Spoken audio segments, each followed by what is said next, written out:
So it's been roughly 16 years since the Star Wars prequels came out. And something that I've been thinking about is the stigma around this trilogy.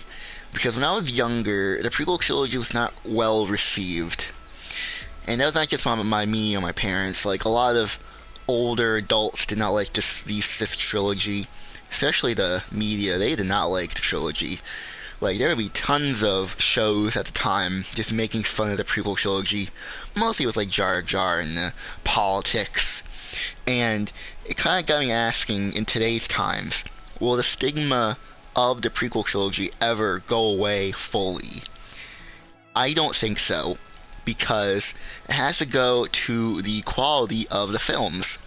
Because as time moves on, the critics and the perception at the time fades away. Like, people are not going to remember the politics surrounding the films or controversy surrounding the film. It's just going to be the film itself, or in this case, a trilogy. And does the trilogy hold up? Yeah, it pretty much does. Because the prequel trilogy is very unique, it's very original. The story is basically an event, basically, and that can be why a problem can be stemmed from, because the films aren't treated as a film.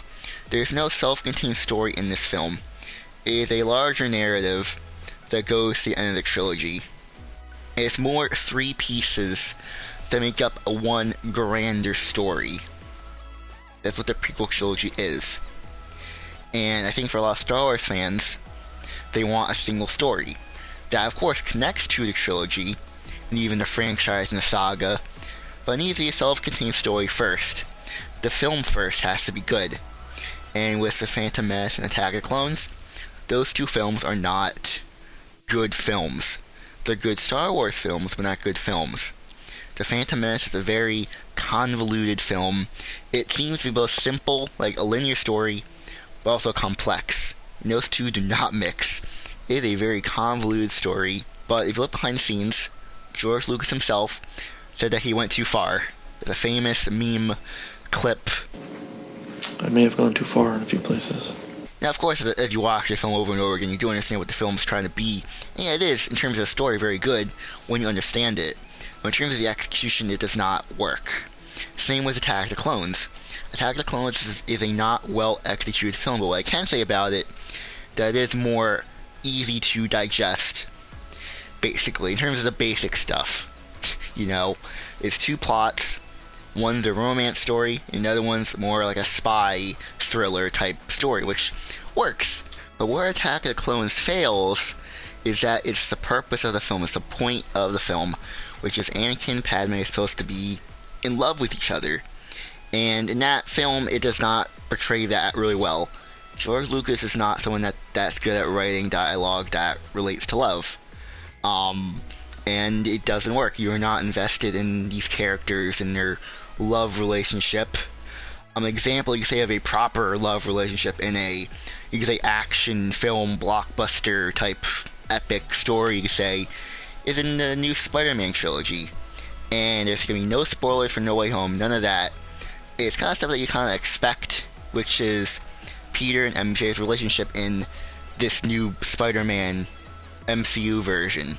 And I'm more invested in that than I am with Anakin and Padme. And, which is weird, but it kind of shows that, you know, properly done with well execution, that you can like these characters and their relationship and care for them whenever anything happens to them. So that being said, Revenge of the Sith is a good film.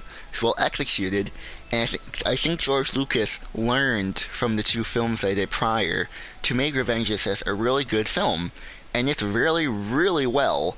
Like, I really enjoy Revenge of the Sith, and it shows. Like, everyone loves it. There's so many memes about it. A lot of people like this film. It's because it's well executed. The story is there. The purpose of the film is there. Everything's there. And I think it does hold up the prequel trilogy together, because I think after you watch it the first time around, you get a better understanding of the trilogy. And if you watch it again, you understand it more. And I think that's why when it comes to stigma, I can see it going away, but at the same time I don't. Like, I can see it still being there, because I think the older fans, or people who are older, who are watching Star Wars for the first time, and they're gonna watch the prequels, and they're gonna be like, wow, this is really silly. This is meant for kids. What the hell happened?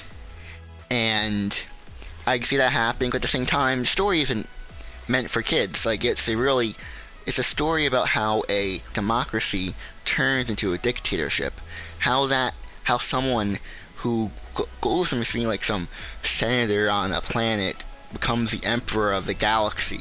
It's a really great tale of security and what to do with that, protection-wise, who to trust in government. It's a timeless story that doesn't need to be grounded in reality and dated. Even though you can say there is comparisons to the politics in the early 2000s, that kind of stuff in there, but it's very mild. I don't see that, really. Maybe because I'm not old enough, or I wasn't old enough to know about the politics then. The prequels are a timeless tale, and that's what I like about it, and I think that's why people over time are going to look up to it, but at the same time, it's going to have the flaws. Like, the flaws of the prequel trilogy are never, ever going to go away. Never. So, we're stuck with what the prequel trilogy has. And some people, they like it. They like the prequel trilogy. They like the campiness. They like the clunky dialogue in Phantom Menace and Attack of the Clones. They like that. They like that aesthetic because it's one person making a trilogy. But those flaws are still going to be there, because they are pretty big flaws. Like I said with Attack of the Clones, the purpose of the film fails. And thus, the Attack of the Clones is kind of a quote-unquote useless film, even though it technically isn't. It should be this grand film that starts the Clone Wars, which it does that really well, but in terms of the love story, it fails at it. That is what makes Star Wars, because without Anakin and Padme, they don't fall in love, and Anakin doesn't turn to the dark side, no Luke and Leia, which means no Star Wars. And so that's kind of the chain effect of that. And that's the flaw that's going to be there. The romantic chemistry is not there. The convolutedness and you could say quote-unquote clunkiness of the Phantom Menace is still there. The flaws of the prequel are still there. And I should mention the major elephant in the room, which is the Clone Wars TV show.